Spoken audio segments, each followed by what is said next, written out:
할렐루야. 네, 감사합니다. 우리가 흔히 사용하는 말 중에서 영성이라는 말이 있습니다. 이 말은 너무나 다양한 개념을 내포하고 있어서 폭넓게 사용하는 그러한 말입니다.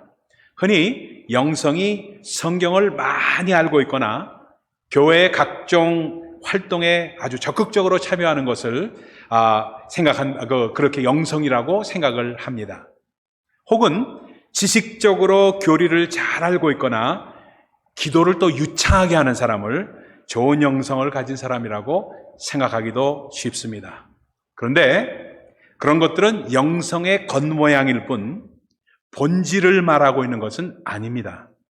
영성의 본질은 세상을 본받지 않고 하나님에 대한 분명한 확신과 분별력으로 충만한 우리의 내면을 의미합니다.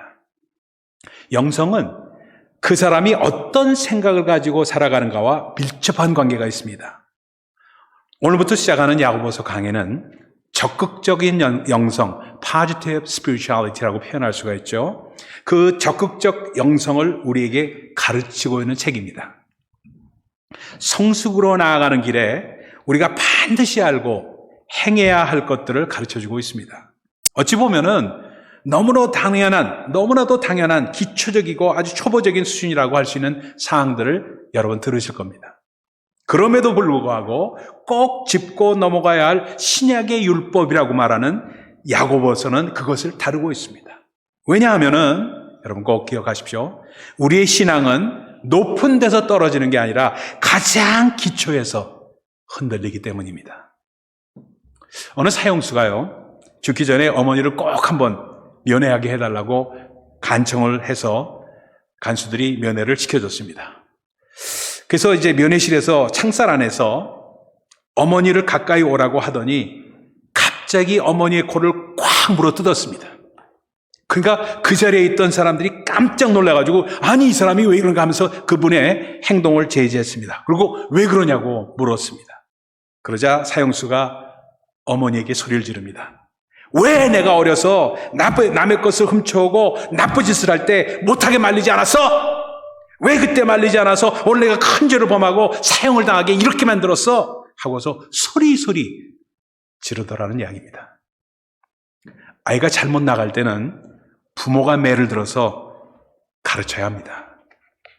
오늘 야고보서는 그것을 마치 이런 식으로 아주 초보적인 것들을 우리에게 따끔하게 하나씩 가르치고 있습니다. 야고보서는요, 본래 성경에 포함시키느냐 마느냐가 논란이 될 정도로 믿음보다는 행위를 강조한 말씀들입니다. 야고보서는 행동하는 믿음을 강조하면서 믿음은 행위를 통해서만 증명된다고 강조하고 있습니다. 그러니까 야고보 사도는 우리에게 단도직입적으로 이렇게 말씀합니다. 여러분이 믿음이 있는 성도라면은, 은혜를 받은 성도라면은 행동으로 보이십시오. 그리스도인이라면은 그리스도인답게, 은혜 받은 자라면은 은혜 받은 자답게 믿음으로 행동하라고 그렇게 말씀하고 있습니다. 만약에 우리가 믿음의 씨를 뿌렸는데 열매가 우리 가운데 없다면 그 이유는 두 가지로 설명을 해드릴 수가 있습니다. 씨를 뿌리지 않았는데도 씨를 뿌린 줄 착각하고 있는 경우가 하나고요. 다른 하나는 씨를 뿌리기는 뿌렸는데 죽은 씨를 뿌렸을 때입니다. 건강한 씨를 제대로 뿌렸다면 반드시 열매는 맺게 되어 있다. 복음의 능력은 변화입니다.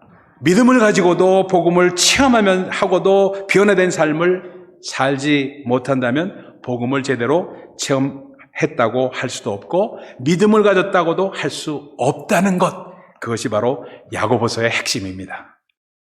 교회 내에서 열심히 섬기고 봉사하고 베푸는 사람들이 우리 눈에는 믿음이 좋은 사람으로 보입니다. 그런데 그 사람이 세상에 나가서도 그렇게 살아간다면 문제가 되지 않는데 교회 안에서와 세상에 나가서의 행동이 다른 모습을 보인다면 세상이 이렇게 말할 겁니다. 당신들이 믿음이 좋아? 그거 당신들이 이야기지. 교회에서만 똑바로 행동하고 세상에서는 우리와 다를 바가 없다면 그게 예수 믿는 사람인가? 도대체 우리와 차이가 뭔가? 하고 이야기를 할 겁니다. 야고보서는 세상을 구원하고자 쓴 편지가 아니라 이미 구원받은 하나님의 백성들에게 전하는 말씀입니다. 그리스도인은 믿음에 맞는 열매를 맺어야 합니다. 그래서 그러기 전에 사도 야고보는 이렇게 말합니다. 열매 맺지 못한 미성숙한 그리스도인들은 도대체 어떤 사람들인가? 그것을 먼저 지적하고 있습니다. 첫 번째, 미성숙한 사람은 참지 못하는 사람입니다. 작은 일에도 분개하고요, 자기 감정을 억제하지 못하는 사람입니다. 자기 화낼 거 다 내고 하고 싶은 말 다 하는 사람들입니다. 상대방의 입장과 마음은 고려하지 않고 자기 분풀이를 다해야 직성이 풀리고 나중에 잘못된 것을 알면은 그때 가서 사과하더라도 함부로 막 말하는 사람입니다. 어느 학교에서 있었던 일입니다. 연초에 모든 교사들에게 올해 꼭 지키고 싶은 일에 대해서 적어내라고 교무주임이 얘기를 했습니다. 며칠 후에 교무주임께서 교무실 칠판에 아직 노트를 적어내지 제출하지 못한 그런 교사의 명단을 적었습니다. 한 교사가 자기 이름을 발견하고는 교무주임에 가서 따졌습니다. 아니, 자신이 제일 먼저 제출했는데 이게 어떻게 된 일이라고 큰 소리로 화를 내면서 교무주임에게 따졌습니다. 그러니까 교무주임이 가서 책상 서랍을 뒤적이다 보니까 그 교사가 제출했던 쪽지가 발견되었습니다. 교무주임이 그 교사에게 미안해하면서 쪽지를 펼쳐봤습니다. 쪽지에는 이렇게 쓰여 있었습니다. 올 한 해에는 큰 일이든 작은 일이든 쉽게 화내지 않고 인내하겠다. 우리가 그렇습니다, 여러분. 두 번째입니다. 미성숙한 사람은 행함이 없는 그런 사람들이라고 지적을 합니다. 말로 못할 것이 무엇이 있습니까? 자기가 한 말에 대해서 책임을 지고 행동으로 옮길 수 있어야 하지 않아요? 다 행하지는 못하더라도 행해야 한다는 사실을 인식하고 최선을 다하는 태도만큼은 필요하다고 말씀하고 있습니다. 세 번째, 미성숙한 사람은 혀를 절제하지 못하는 사람이라고 말합니다. 혀를 절제하지 못하는 사람의 특징 중 하나는 그 혀로서 좋은 말보다는 좋지 않은 말을 많이 한다는 것입니다. 그리고 해서될 말, 해서는 안 될 말을 구분하지 못하고 하고 싶은 대로 모두 발설해버리고 맙니다. 사람이 하는 말로써 그 사람의 성품을 알 수 있는 것이 그 때문입니다. 성숙한 사람은 말을 쉽게 내지 않으며 그가 하는 말은 향기로운 말들이라는 것입니다. 네 번째입니다. 미성숙한 사람은 다툼이 많은 사람이라고 야고보 사도가 지적을 합니다. 아이들은 아주 작은 일에도 싸움을 잘합니다. 아직 어리기 때문에 자기 중심적으로 생각하고 남의 입장을 고려하지 않습니다. 그래서 싸우게 됩니다. 또 내 것과 내 것의 구분도 없습니다. 그러다 보니까 내 것은 내 것이고 네가 가진 것도 내 것이 하고 싸우게 됩니다. 서로 상대방을 인정하지 못하고 시기하게 됩니다. 어른이 되어서도, 육체적인 어른은 되었어도 정신적이고 영적인 어른은 되지 못하는 경우가 바로 이것 때문입니다. TV에 어쩌다 어른이라는 프로그램이 있습니다. 거기에 상담 프로그램인데요. 거기에 분노 조절을 못하는 아빠의 충격적인 비밀이라는 제목의 스토리가 소개된 적이 있습니다. 이분은 경제적으로 유복하고요, 자녀들도 잘 장성한 평범한 가정의 아빠입니다. 그분이 출연을 하셨어요. 그 이유는 분노 조절 장애로 인내가 잘 안 되기 때문이었습니다. 옆에 차가 깜빡이를 켜지 않고 끼어들면요, 꼭 보복 운전을 합니다. 그래도 성이 차지 않으면 휴게소까지 쫓아가서 폭력을 행사해서 벌금과 구금, 심지어는 감옥까지 갔던 그런 경력이 있던 분입니다. 집에 들어오면은 두 자녀에게 물질적 지원, 용돈은 충분히 주면서도 아빠만 집에 들어왔다면 두 자녀가 집에 TV 보고 애들하고 얘기하고 있다가 각자 방으로 뿔뿔이 흩어져 들어가 버립니다. 그러니까 이분이 기분이 나빠가지고, 야, 네 아빠를 무시하는 거야? 하면서 소리를 지르면서 급기야는 아들에게 손찌검을 다했습니다. 어느 날 아내가 견디다 못해서 이혼을 요구합니다. 이혼하기 전에 상담 한번 받아보라고 해서 이 프로그램에 출연한 겁니다. 상담하던 도중에 어린 시절 두 번의 큰 상처를 이분이 기억해냅니다. 어렸을 때 바빴던 어머니가 그 어린 자신을 집에다 묶어놓고 다녔습니다. 어디 가서 사고 치면 안 되니까 개처럼 묶어놓고 다녔어요. 그때 얼마나 큰 공포와 좌절로 분노가 자신에게 쌓여 있는지 모른다는 겁니다. 그 다음 또 하나 트라우마가 생각난 게 엄마가 외삼촌에게 애가 말을 잘 안 듣는다고 한번 손 좀 내주라고 얘기를 했던 겁니다. 그러니까 외삼촌이 어린아이의 머리를 흙탕물에다 들이받고 숨이 멎어서 죽기 직전까지 체벌을 했습니다. 이 두 사건이 그의 심장에 커다란 분노로 트라우마로 남아있었던 것입니다. 해소되질 않았어요. 상담하던 분이 아버지에게 두 자녀들에게 사과하라고 권했습니다. 그리고 아버지는 사과를 했습니다. 근데 건성으로 했어요. 자녀들도 건성으로 받아들였습니다. 그래요, 알았어요 하고 넘어갔습니다. 그래서 상담자가 제대로 하라고 이야기를 했습니다. 한참을 생각하다가 아버지가 자녀들에게 자신의 어렸을 적의 이야기를 꺼냈습니다. 그 이야기를 하면서 만감이 교차하기 시작했습니다. 아직도 그 어렸을 때 그것 때문에 영향을 받는 자신이 부끄러웠습니다. 또 그것 때문에 자녀에게 손찌검까지 하고 있는 자신이 싫었습니다. 그렇지만 그런 창피를 무릅쓰고 불구하고 이야기를 했을 때 마음이 조금씩 편해지기 시작했습니다. 아버지는 그 이야기를 하면서 눈물을 흘렸습니다. 그런데 정작 더 많이 눈물을 흘린 사람은 아들들이었습니다. 그리고 얼마 지난 후에 아들이 군대 가기 전에 아버지와 단둘이 여행을 갔습니다. 그때 아들이 자신도 한 번도 못했던 이야기를 아빠한테 털어놓습니다. 아빠, 사실 나 중학교 때 자살하려고 했어. 아빠 때문에. 근데 엄마가 너무 불쌍해서 나 자살 못했어. 그 말을 듣고 이번에는 아빠가 폭풍 눈물을 흘렸습니다. 둘은 부둥켜 안고 아빠와 아들 사이에서 한참을 같이 울었습니다.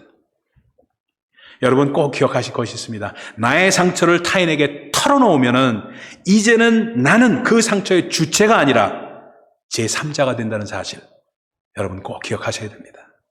그렇게 함으로 상대방을 수용하고 성숙으로 나아가게 되는 것입니다. 성인 나이에서 성숙한 어른으로 나아가는 길에는 반드시 이러한 인내와 고통의 시간이 따르게 되어 있습니다. 깊은 영성은 우리의 모나고 부족한 것들을 깎아내기에 애통하는 자의 삶입니다. 화려한 무엇을 추구하는 것이 아닙니다.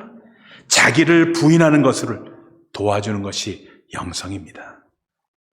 그러면 무엇이 적극적인 영성이며 어떻게 해야 성숙한 그리스도인이 될 수 있는가? 어떻게 인내를 이룰 수 있는가? 오늘 본문에서 야고보 사도는 3가지 동사를 사용하면서 그 방법을 제시하고 있습니다. 이 3가지 동사를 활용해서 인내를 온전히 이루는 길, 시험을 이기는 길을 제시하고 있습니다. 그 첫 번째 동사입니다. 여기라, 따라합시다. 여기라. consider, 여기라 라는 말입니다. 2절에 이렇게 말합니다. 너희가 여러 가지 시험을 당하거든 온전히 기쁘게 여기라. 여기라는 말은 생각하라는 말입니다. 무엇을 어떻게 생각하라고 합니까? 시험을 온전히 기쁘게 생각하라는 겁니다. 시험은 두렵고 피하고 싶은 것이 아니라 기쁜 것이라고 생각을 바꾸라는 것입니다. 예수를 믿으면 시험이 없습니까? 아니요. 오히려 믿지 않은 사람보다도 더 많은 시험이 닥쳐올 수 있습니다. 내면으로부터의 시험도 있고요. 외부에서 오는 시험도 있습니다. 그리고 이 시험은 우리가 죽는 날까지 끝이지 않을 수도 있습니다. 여러분 기억하십시다. 예수님도요. 처음부터 끝까지 그러니까 공생애를 시작할 때부터 40일 동안 금식 기도를 마치고 광야에서 사탄에게 시험당하셨죠. 그래서 이 세상에서 삶을 마감하신 골고다 언덕에서조차도 그분은 시험당하지 않으셨습니까? 그러니 어찌 우리에게 시험이 없을 수가 있겠습니까? 이렇듯 어차피 우리가 당해야 될 시험이라면 시험을 당할 때 어떤 태도를 가져야 합니까? 그 시험을 당하는 태도를 바꾸라는 겁니다. 시험을 생각하는 마음을 바꿔라. 온전히 기쁘게 여기라 하고 말씀하고 있습니다. 사고를 가능할까요? 사고를 전환하면 관점을 바꾸면 가능합니다. 옛날 생각이 나네요. 제가 1970년대 후반에 종합상사에서 주재원으로 근무를 했습니다. 주재원으로 근무를 하면서 아주 힘들었던 게 아주 일화처럼 아주 전설처럼 내려왔던 이야기가 있습니다. 그때 뭐냐면 냉장고, 텔레비 이런 것들이 막 팔리고 있을 때입니다. 한국제가 처음 나왔을 때요. 그거를 냉장고를 많이 팔으려고 막 그렇게 했을 때 어디다 팔았냐 하면 어디다 팔까 하다가 에스키모한테 팔라고 오다가 떨어졌어요. 그러니까 에스키모한테 어떻게 냉장고를 팝니까? 말이 안 되잖아요. 말이 안 되잖아요. 어떻게 냉장고 이글루에 넣어도 되는데 어떻게 팔 수 있을까? 하고 고민하다가 생각을 바꿨습니다. They changed their perspectives. 뭐 어떻게 했냐면 냉장고를 온장고라고 얘기해서 팔았습니다. See? You see the difference? 냉장고가 아니라 온장고입니다. 건강에 관심이 점점 대두하면서 많은 사람들이 헬스클럽을 찾게 되었습니다. 헬스클럽에서 다양한 운동기구와 함께 땀을 뻘뻘 흐르는 모습을 보면서 운동의 필요를 전혀 모르고 살았던 옛날 사람들은 뭐라고 말할까? 왜 저렇게 사서 고생을 하나? 차라리 산에 가서 나무를 하거나 밭에 가서 기물 멜 노릇이지 아무 소득도 없이 왜 저렇게 땀을 흘리고 있나? 하고 생각하지 않았겠어요? 그렇죠? 이해할 수 없는 것을 이해하기 위해서는 사고의 전환이 필요하다는 겁니다. 여기라 하라는 말씀은 생각을 바꾸면 우리에게 닥치는 시험을 온전히 인내할 수 있다고 가르쳐주고 있습니다. 참아야지 라고 다짐한다고 해서 참아지나요? 시험이 우리를 위한 것이라는 생각, 그러한 믿음이 참아내게 해줍니다. 인내는 시험을 믿음으로 받아들임으로 가능한 것입니다. 다시 말해서 시련을 어떻게 보느냐 하는 우리의 관점에 따라서 인내할 수 있게 된다는 것을 말씀하고 있습니다. 여러분, 믿음에도요, 진짜 믿음이 있고요, 가짜 믿음이 있습니다. 어떻게 구별할까요? 불 위에 얹어놓으면 구별할 수가 있습니다. 진짜 믿음은 불 위에도 변함없지만 가짜 믿음은 불 위에서 타버려 없어지고 맙니다. 불이라는 건 시험을 얘기하는 겁니다. 그러니까 시련을 당한 후에도 남아있다면 그것은 진짜 믿음이라고 얘기할 수 있어요. 시련을 당하면서도 흔들리거나 변질되지 않는 것, 변질되는 것은 가짜 믿음이라고 말할 수가 있습니다. 평소에는 진짜 믿음과 가짜 믿음이 비슷하게 보입니다. 평소에는 진짜 믿음과 비슷해 보이지만 그러나 어려움이 닥쳐왔을 때 그 참모습을 드러내게 됩니다. 시련에 대한 인내를 통해서 우리는 우리 믿음의 진위를 검증할 수가 있습니다. 그렇다면 또 퀘스천이 생겨요. 언제까지 인내해야 됩니까? 99번을 참고 100번째 내가 지금까지 얼마나 참았는지 아느냐 하고 터뜨린다면 그 사람은 그동안 인내한 것이 아니라 터뜨릴 순간을 기다려온 겁니다. 관점의 전환이 이렇게 차이가 있다는 겁니다. 참다운 인내는 참을 수 없는 순간에도 참는 것을 뜻합니다. 두 번째 동사로 가봅시다. 두 번째 동사는 알미라, know라는 단어입니다. 오늘 본문 3절에 나와요. 믿음의 시련이 인내를 만들어내주는 줄 너희가 알미라, know that 하면서 나옵니다. 알미라에 주목하시기 바랍니다. 2절에는 시험을 당해도 온전히 기쁘게 여기라라고 했는데 이번엔 알미라하고 3절에 말합니다. 그 이유는 믿음의 시련이 인내를 만드는 것이기 때문에 그렇습니다. 그런데 이 사실을 아는 것이 중요합니다. 알아야 이해할 수가 있고 이해해야 수용할 수가 있으며 수용하고서야 인내할 수가 있기 때문에 그렇습니다. 의미를 모르면서 하는 행위를 기뻐할 수가 있습니까? 하기 싫을 거예요. 하긴 하되 억지로 할 겁니다. 아이들이 공부하기 싫어합니다. 그렇죠? 왜 싫어합니까? 자신을 위해서 하는 것이 아니라 엄마 아빠를 위해서 해주는 것이라고 생각하기 때문에 어렵습니다. 스스로 하지 않기 때문에 그래요. 왜 하는지 그 이유를 모르기 때문에 그렇습니다. 그래서 많은 교육자들은 부모님들에게 아이들이 스스로 공부하는 의미를 깨달을 때까지 기다려줄 것을 권하는 교육자들도 있습니다.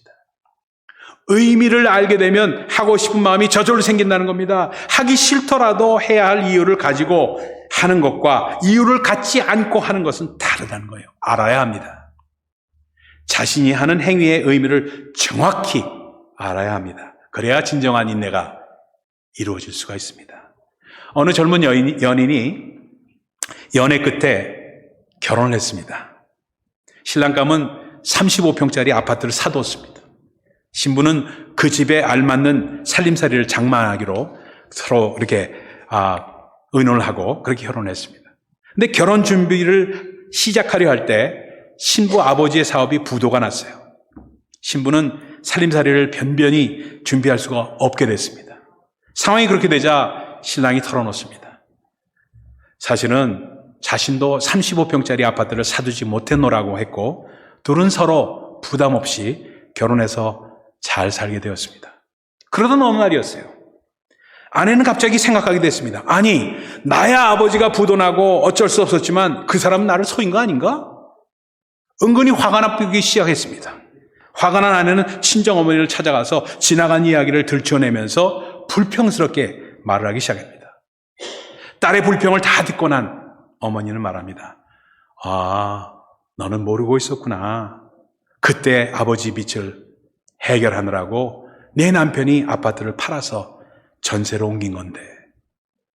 남편한테 속았다고 생각한 아내는 사실을 알고 나서 불편은커녕 미안하고 감사해서 어찌할 바를 몰랐다는 이야기입니다. 우리 삶에는 시련이 많습니다. 그 시련의 실체와 의미를 모르면은 우리의 삶 그 자체는 고통 그 자체입니다. 그러나 그 의미를 알게 되면은 오히려 시련이 은혜가 되는 수는 얼마든지 있습니다. 마지막 세 번째 동사입니다. 이루라. 따라합시다. 이루라. 4절에 나오는 말입니다. 인내를 온전히 이루라고 되어 있습니다. 이루라는 이 말씀이 얼마나 은혜스러운지 몰라요. 여기서 온전이라는 말씀이 무엇을 의미하는지 아십니까? 온전이란 perfect, 완전함을 의미하지 않습니다. No. 온전히는 complete, 끝까지를 의미합니다. 끝까지 놓지 말고 붙잡으라는 말입니다. 붙잡고만 있으면 이룰 수가 있습니다. 기법만 안 하면 됩니다. 포기하지만 않으면 돼요. 하나님에 대한 믿음과 소망을 가지고 끝까지 견딤으로 이루라는 것이 말입니다. 끝까지 참지 않으면 지금까지의 인내는 아무 소용이 없어진다는 말입니다. 조금 덜 참고 조금 더 참고는 의미가 없는 일입니다. 끝까지 이룰 때까지 참아야 하는 것이에요. 물이 끓는 온도가 섭씨 100도입니다. 99도에서는 절대 끓지 않습니다. 99도를 넘어서 100도가 된 순간에 끓기 시작합니다. 비슷하게 근접했다고 해서 이룬 것이 아닙니다. 끝까지 가야만 이룬 것이라고 할 수가 있습니다. 오늘 말씀은 이루었으면 좋겠다 권유하는 것이 아니라 온전히 이루라 하고 명령합니다. 우리 인생의 목표는 바로 온전히 이루기 위함입니다. 온전히 이루기 위해서 기도하고 묵상하며 믿음을 키워나가는 것입니다. 온전히 이루지 못하면 믿음을 부인하는 것입니다. 참을 수 없을 때까지 참음으로 온전히 이루어야만 합니다. 사랑하는 여러분, 여러분은 믿음의 사람이십니까? 그렇다면 보여주십시오. 보여주세요. 여러분의 믿음의 열매를 보여주십시오. 여러분의 믿음을 행동으로 나타내 보여주십시오. 즐거움으로 끝까지 인내함으로써 이루십시오. 그래서 믿지 않는 사람들에게 여러분이 이렇게 변화되었음을 열매로 보여주면서 성숙한 그리스도인으로 자라가십시오. 인내를 온전히 이루면서 적극적인 영성으로 믿음의 행위로 신앙의 열매를 맺으시는 우리 모두가 되시기를 예수 그리스도의 이름으로 축원을 드립니다. 기도하겠습니다.